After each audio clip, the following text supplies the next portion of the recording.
السلام علیکم ناظرین. کل میں ناظرین عرض کر رہا تھا حضرت ابراہیم علیہ السلام کی دعا اور اسی دعا کے الفاظ قرآن مجید میں 3 اور مقامات پر بھی ملتے ہیں. کما ارسلنا فیکم رسولا منکم یتلو علیکم آیاتنا ویزکیکم ویعلمکم الکتاب والحکمہ.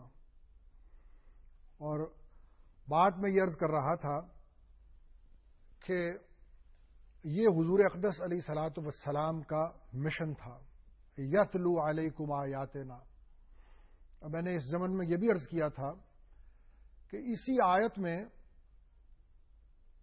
مبلغ معلم کی کسوٹی، شیخ کی کسوٹی بھی بیان ہو گئی کہ یہ دیکھنا چاہیے، کیونکہ معلم جو ہیں، علماء جو ہیں، یہ نائب ہوتے ہیں حضور اقدس علیہ الصلوۃ والسلام کے، اور یہ نقالی کرتے ہیں. تو اس لیے یہ جس مسند میں بیٹھتے ہیں، اصل میں وہ جس کی مسند ہے اس کے خصائص ان میں بھی ہونے چاہیے. گو نسبت 1 اور لاکھ ہی کی کیوں نہ ہو، لیکن وہ محاسن ہونے ضرور چاہیے. تو یہ دیکھنا چاہیے کہ یتلو علیکم آیاتنا، کہ آدمی کیا کرتا ہے، اپنی تعلیم کا مرکز قرآن مجید کی آیتوں کو بناتا ہے یا نہیں بناتا، کہیں جی سے گھڑ کے مسئلے بیان تو نہیں کرتا. یزکیکم، جب اس کی مجلس میں بیٹھتے ہیں تو نفسانیت رام ہوتی ہے، مغلوب ہوتی ہے، دنیا کی محبت، دنیا کے دھندوں کی محبت کم ہوتی ہے، اللہ تعالی کی محبت، آخرت کا شوق جی میں پیدا ہوتا ہے. یہ ہے کسوٹی. یزکیکم، وہ دھوتا ہے سیاہیوں کو، برتن کو صاف کرتا ہے. یزکیکم ویعلمکم الکتاب والحکمہ، برتن کو مانجنے کے بعد پھر کتاب و حکمت کا نور اس میں ڈالتا ہے. کل بات یہاں پہ ختم ہوئی تھی کہ پہلے برتن کو صاف کرنا، پھر کتاب و حکمت، قرآن و سنت اس کے اندر ڈالنا. برتن صاف نہیں ہوگا، گندے برتن میں آپ قرآن و سنت ڈال دیں گے، جب وہ باہر آئے گا تو وہ جو نفس کی آلودگی ہے وہ شامل ہو جائے گی اس میں. معاذ اللہ، یہ قرآن مجید تو نہیں ہوگا، یہ سنت رسول صلی اللہ علیہ وسلم تو نہیں ہوگی، یہ تو نفس کی آلودگی ہوگی. یزکیکم اس لیے پہلے کہا، یعلمکم الکتاب والحکمہ، پہلے برتن کو صاف کرتے ہیں اور پھر بعد میں یہ کام کرتے ہیں. وہ قرآن مجید میں تزکیہ پہلے، لیکن کبھی تزکیہ بعد میں، ایسا بھی ذکر ہوا. حضرت ابراہیم کی دعا میں تزکیہ کا ذکر بعد میں ہوا. تو یہ دونوں طریقے ہیں. مشائخ نے بھی یہی کہا کہ یہ 2 طریقے ہیں، کبھی تزکیہ پہلے ہوتا ہے، کبھی تزکیہ بعد میں ہوتا ہے، اور کبھی ایسا بھی ہوتا ہے. تیسرا طریقہ یہ ہے کہ یہ دونوں چیزیں ساتھ ساتھ چلتی ہیں. اور آج کل کے دور میں مستند بزرگ جو ہیں وہ یہی کہتے ہیں کہ اس دور میں یہ انحطاط کا دور ہے اور ان دونوں معاملات کو ساتھ ساتھ چلانا چاہیے، کیونکہ جذبات کی تطہیر کے بغیر اگر آپ کتاب و سنت دین کا فہم اس آدمی کے اندر ڈال دیں گے تو کیونکہ یہ خطرناک دور ہے، اس آدمی کے گمراہ ہو جانے کا اندیشہ ہے. اس لیے تزکیے کو بھی ساتھ ساتھ چلانا چاہیے. کیونکہ بات یہ ہے ناظرین، جب تک جذبات کی تطہیر نہیں ہوتی ہے، یہ ذہنی انقلاب بھی کام نہیں کرتا ہے. یعنی یعلمکم الکتاب والحکمہ، یہ ذہنی انقلاب ہے. بعض اوقات ایسا ہوتا ہے کہ ذہنی انقلاب تو آ چکا ہوتا ہے، لیکن ادھر جذبات منجھے نہیں ہوتے، صاف نہیں ہوتے، اس لیے وہ ذہنی انقلاب کام نہیں کرتا. یہ جذبات جو ہیں یہ بہت بڑی قوت ہے انسان کے اندر، اور عقل ان سے سب سے زیادہ متاثر ہوتی ہے. اس لیے میں ان کی تطہیر کی بات کر رہا ہوں. عقل مختلف چیزوں سے متاثر ہوتی ہے، جو موروثی خصائص ہیں ان سے متاثر ہوتی ہے، سماجی عوامل سے متاثر ہوتی ہے، معاشی عوامل سے متاثر ہوتی ہے، لیکن سب سے زیادہ جذبات سے متاثر ہوتی ہے. جب آدمی بڑے ٹھنڈے طریقے سے بیٹھا ہوا سوچتا ہے، تجزیہ کرتا ہے، فیصلہ کرتا ہے، اور یہ سمجھتا ہے کہ اس فیصلے میں جذبات کا کوئی دخل نہیں ہے، لیکن اس وقت بھی جذبات چور دروازے سے اندر داخل ہو جاتے ہیں، فیصلے کو متاثر کرتے ہیں. دیکھیے کتنے لوگ ہیں جو یہ سمجھتے ہیں کہ شراب بری چیز ہے، لیکن پھر رات کو شراب پیتے ہیں، پھر گلاس اور بوتل سامنے رکھتے ہیں رات کو. ایسا کیوں ہے؟ ذہنی انقلاب تو آ چکا، لیکن جذبات کی تطہیر نہیں ہوئی، اس لیے کھنچے ہوئے جاتے ہیں. کتنے لوگ ہیں سود کو حرام سمجھتے ہیں، ایک لعنت سمجھتے ہیں، لیکن پھر سارا کاروبار سود میں ڈوبا ہوا ہوتا ہے. جذبات کی تطہیر نہیں ہوئی، ذہنی انقلاب آ چکا. یہ بات میں عرض کر رہا ہوں کہ یزکیکم و یعلمکم الکتاب والحکمہ، کہ پہلے تطہیر جذبات کی کرنا، برتن کو صاف کرنا، پھر کتاب و سنت اس کے اندر ڈالنا. یہ ہے جذبات کی تطہیر کا معاملہ. دیکھیے، اگر جذبات کی تطہیر کے بغیر کام ہو جاتا، کتنے عالم ہیں قرآن و سنت کو جانتے ہیں، لیکن افسوس کے ساتھ یہ کہنا پڑتا ہے کہ بہت سے قرآن و سنت کو جاننے والے ایسے ہیں کہ پھر ضمیر فروشی کرتے ہیں، پھر دین فروشی کرتے ہیں. ایسا کیوں ہے؟ یہ جو ہماری درس گاہیں ہیں دینی، یہ بھی بڑے افسوس کا مقام ہے کہ اس کے نصاب میں جو یہ معاملہ تھا تزکیے کا اور جذبات کی تطہیر کا، یہ ہم نے اڑا دیا. باقی چیز کو رکھا ہم نے، لیکن اس کو اڑا دیا. اور کیا ہوا؟ یہ جو ہمارا مولوی ہے، یہ کیوں ضمیر فروش ہو جاتا ہے؟ یہ کیوں اپنے ایمان کا سودا کرنے لگتا ہے؟ کیوں لوگ اس کو بیچارگی کی نظر سے دیکھتے ہیں؟ اور کیوں وہ دل میں کہتے ہیں کہ تمہارا تو یہ مقام نہیں تھا، تمہیں تو ایسا نہیں کرنا چاہیے تھا، تم تو اپنے مقام سے گر گئے ہو؟ یہ اسی لیے ہوتا ہے کیونکہ دین کا جو کام کرتا ہے آدمی، ناظرین، اس کی روش تو قلندرانہ ہونی چاہیے، اس کو تو بے نیاز ہونا چاہیے ان چیزوں سے، چھوٹی چھوٹی حقیر دنیاوی خواہشات سے. اس کا منصب اور مقام تو ان سے بلند ہونا چاہیے. وہ ایسا کیوں کرتا ہے؟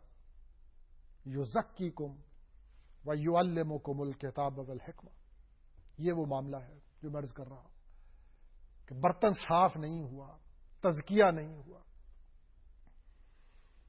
اگلی بات ناظرین اس آیت میں یہ کہی گئی کہ فاذکرونی اذکرکم، بس ایسا کرو کہ میری یاد میں لگ جاؤ.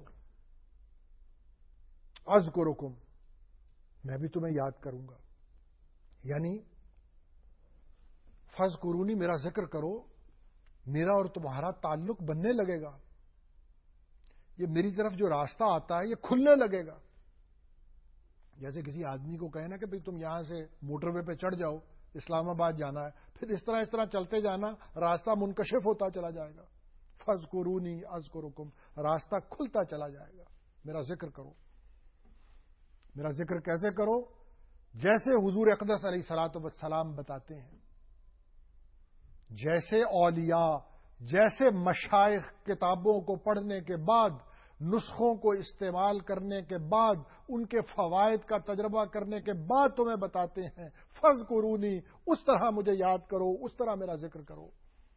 حزب البار میں حضرت شاہ ولی اللہ رحمۃ اللہ علیہ لکھتے ہیں کہ یہ ذکر جو ہے یہ بھی دواؤں کی طرح ہوتا ہے. جس طرح دواؤں کی زیادتی اور کمی خطرناک ہوتی ہے، اسی طرح ذکر کا معاملہ ہے. یہ زیادہ حد سے تجاوز کر جائے تو خطرناک ہے، اگر یہ جتنی ضرورت ہے اس سے کم رہے تو کوئی فائدہ نہ ہوگا. تو یہ ذکر کا بھی ایک دواخانہ ہے. یہ جو اولیاء ہیں یہ اطباء ہیں اس کارخانے کے، اور طبیب اعظم ہیں اس کارخانے کے، حضور اقدس علیہ الصلوۃ والسلام. تو اس کی بھی ایک مقدار ہے ذکر کی. جس طرح کو آدمی کیمسٹ کی دکان میں چلا جائے اور دوا کی بوتلیں اٹھا کر بے تحاشا پینا شروع کر دے، کیا ہوگا؟ جان خطرے میں پڑ جائے گی. اسی طرح اگر ذکر حد سے تجاوز کر جائے تو روحانی صحت کے لیے وہ اچھا نہیں ہوتا ہے. یہ جو ذکر ہے اس کا بھی دواخانہ ہے، اس کا بھی شفا خانہ ہے. اور جیسا میں نے عرض کیا، اس کے طبیب اعظم کون ہے؟ حضور اقدس صلی اللہ علیہ وسلم. وہ مقدار بتاتے ہیں، سبحان اللہ 33 دفعہ پڑھو، الحمدللہ 33 دفعہ پڑھو. مقدار بتا رہے ہیں، ڈوز بتا رہے ہیں دوائی کی. جیسے ڈاکٹر کہتا ہے نا کہ 2 گولیاں کھانا، 2 گولیاں دوپہر کو، 2 گولیاں شام کو، اس طرح مقدار بتائی جا رہی ہے. اس روحانی دواخانے کے طبیب اعظم خود بتا رہے ہیں 33 دفعہ، 33 دفعہ، اللہ اکبر 34 دفعہ. تو جس طرح ڈاکٹر کی بتائی ہوئی ڈوز پر اعتبار ہوتا ہے، ہم اس سے علت نہیں پوچھتے 2 کیوں کھائیں، کھانے کے بعد کیوں کھائیں. ڈاکٹر کی بتائی ہوئی بات سے لاکھ درجے زیادہ حضور اقدس علیہ الصلوۃ والسلام کے بتائے ہوئے نسخوں پر یقین ہونا چاہیے، ایمان ہونا چاہیے. کسی آدمی کو کہا جائے کہ سبحان اللہ و بحمدہ، سبحان اللہ العظیم، یہ نسخہ ہے، اس کو پڑھو. بعض دفعہ وہ شخص اسے ایک معمولی نسخہ سمجھتا ہے، اور اگر کوئی غیر مسنون لمبی چوڑی عبارت اسے بتا دی جائے بہت خوش ہوتا ہے. ناظرین، یہ ایک گستاخی کی کیفیت ہے جو اس آدمی پہ طاری ہے. معنی یہ ہے کہ وہ خادموں کے بتائے ہوئے نسخے کو افضل سمجھ رہا ہے اس طبیب اعظم کے بتائے ہوئے نسخے سے. جو مسنون ذکر ہیں وہ سب سے افضل، وہ سب سے اعلی. تو حضور اقدس علیہ الصلوۃ والسلام کا بتایا ہوا ذکر، اور ہاں وہ اذکار بھی کہ جنہیں مشائخ نے عمریں لگا کے کمایا ہے اور فائدہ حاصل کیا ہے، ان اذکار کے انوار بڑی آسانی سے منعکس ہوتے ہیں ان سے، اور پاس بیٹھنے والے کو اور سیکھنے والے کو بہت فائدہ ہوتا ہے. فاذکرونی اذکرکم، میرا ذکر کرو میں بھی تمہیں یاد کروں گا. ایک اور بات عرض کروں کہ جو معاہدہ اللہ تعالی کے ساتھ ہو رہا ہو اسے نظر میں رکھنا چاہیے. نتیجہ فرما رہے ہیں کہ میں بھی تمہیں یاد کروں گا. حدیث قدسی ہے کہ جو مجھے خلوت میں یاد کرتا ہے میں اسے جلوت میں یاد کرتا ہوں. جو کسی مجلس میں میرا ذکر کرتا ہے میں اس سے اچھی مجلس میں اس کا ذکر کرتا ہوں، یعنی فرشتوں کی مجلس میں ذکر کرتا ہوں. تو یہ معاہدہ، یہ کہیں نہیں کہا جا رہا کہ ذکر کرو تو میں کشف ہونے لگے گا، تم سے کرامت سرزد ہونے لگے گی، تسخیر کی قوت تمہیں مل جائے گی. اس کا انکار نہیں ہے. اولیاء اللہ کو کشف ہوتا ہے، کرامتوں کا ظہور ان سے ہوتا ہے، لیکن یہاں جو وعدہ ہے، جو معاہدہ ہے، اس پہ نگاہ رکھنی چاہیے. کیونکہ اگر معاہدے سے باہر آپ چلے جائیں گے، وہ کام نہیں ہوں گے، تو آپ کو بدگمانی ہونے لگے گی کہ میں اتنے عرصے سے ذکر کرتا ہوں، کشف کوئی نہیں ہوتا، کرامت کوئی ظاہر نہ ہوتی. معاہدہ ہی نہیں تھا میرے بھائی. فاذکرونی اذکرکم، میرا ذکر کرو، مجھے یاد کرو، میں بھی تمہارا ذکر کروں گا. یہ جو کشف اور کرامت ہے ان کا انکار نہیں ہے، لیکن یہ مقصود نہیں، مطلوب نہیں ہے. استخارہ کی دعا ہے، اس کو مانگنا حدیث شریف میں لکھی ہوئی. اب بعض لوگوں نے بات یہ کر دی کہ استخارے کے ساتھ جب دعا مانگی جائے تو رات کو خواب کا آنا ضروری ہے. حدیث میں یہ وعدہ کہیں نہیں کیا گیا کہ ساتھ خواب آئے گا. اب وہ خواب نہیں آتا تو آدمی بدگمان ہونے لگتا ہے.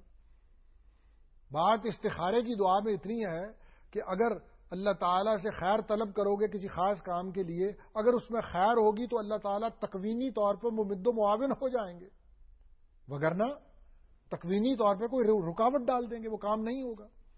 اب آپ نے یہ کہا کہ خواب بھی آنا ضروری ہے، خواب نہیں آیا، بدگمانی پیدا ہونے لگی. بدگمانی پیدا ہوئی تو حضور اقدس علیہ الصلوۃ والسلام کی محبت میں کمی ہونے لگی. اور آپ کی محبت میں اگر کمی ہو ناظرین تو ایمان ناقص ہو جاتا ہے. دیکھیے یہ بات کہاں سے شروع ہوئی، کہاں پہنچ گئی. صحابہ کہتے ہیں کہ ہم اللہم انی استخیرک کا بعلم کا، یہ دعا مانگا کرتے تھے، لمبی دعا جو آگے باقی استخارے کی ہے.